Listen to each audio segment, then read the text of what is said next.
দূরে গেলে কাছের কেউ একা ব্যথা সয়ে যায়। আছি লোকের বিশ্বাস করবো। নুপুর একটু এদিকে আসবে, কিছু উপহার দিতে হবে। এটা তুমি রাখো, আমি খুব খুশি হব। উমা বই নাও, ভাবি কত শখ করে দিতেছে, নাও বই। আরে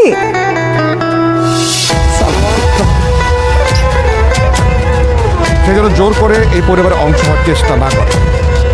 আর এটা কোনো ভিখারি পরিবার না যে যার তার উপহার নিবে। হ্যাঁ, ঠিকই বলছেন। সম্মান শুধু আপনাদের আছে, আমাদের নাই। কেন বাদ দিব? কেন বাদ দিব?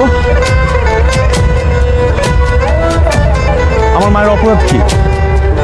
আমার মা আমার বাবাকে ভালোবেসে বিয়ে করছে, এটা তার অপরাধ? চুপ করবো মা? বলতে দেন ভাবি।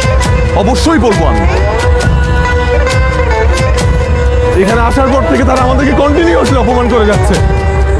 কি অপরাধ আমাদের? হ্যাঁ, আমাদের বিয়েতে আপনাদের কাছে দোয়া চাইতে আসছি, আপনাদেরকে আমাদের পাশে চাইছি, এটা আমাদের অপরাধ? মানলাম আমাদের আত্মীয়কে আমরা পাশে চাইছি আমাদের বিয়েতে, এটা আমাদের অনেক বড় অপরাধ হয়ে গেছে। কি দোষ আপনাদের চোখে? তাহলে আমার চাচাদের কি দোষ? আমার চাচিদের কি দোষ? আমার কাজিনগুলোর কি দোষ? তাদের সাথে এই ধরনের আচরণ কেন করছেন?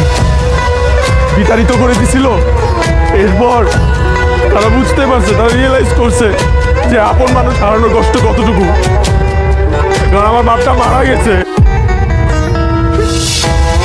তাই আমি চাইছিলাম আমার মা এত বছর যে কষ্ট পাইছে আপনাদেরকে রেখে দূরে থেকে, আমি আসলে চাইছি আমার মা যাতে তার পরিবারটাকে ফেরত পায় আবার। কিন্তু না, খেয়ে সকালবেলা আমি আমার পরিবার নিয়ে এই বাড়ি ছেড়ে চলে যাচ্ছি। কিন্তু যাওয়ার আগে আমার এই প্রশ্নের উত্তর চাই যে আমার মা তার ভালোবাসার মানুষকে বিয়ে করে কি এমন অপরাধ করছে? আপনাদের এই জবাব দিতেই হবে। যেমন মা, তার ছেলে তো এমন বেয়াদবি হবে। মায়ের সম্মানে আঘাত লাগলে কোনো ছেলে চুপ করে থাকতে পারে না, প্রতিবাদী হয়ে ওঠে। এই কথা নাই, এই কথা আমি বলতে চেয়েছিলাম। তোমার মা যদি পালিয়ে গিয়ে বিয়ে করে, আমার মা সেটা মেনে নিতে পারেনি। তার মেয়ে এত বড় অন্যায় করতে পারে, সেটা সে মেনে নিতে পারেনি। এর ফল কি হয়েছিল? আমার মা স্ট্রোক করে মারা গেছে।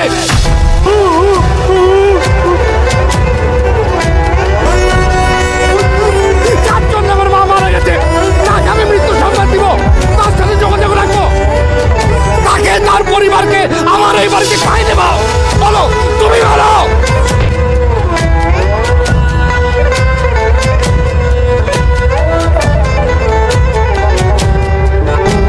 কারো কাছে যেতে কাতর হয়ে যায়, দূরে গেলে কাছের কেউ একা ব্যথা সয়ে যায়।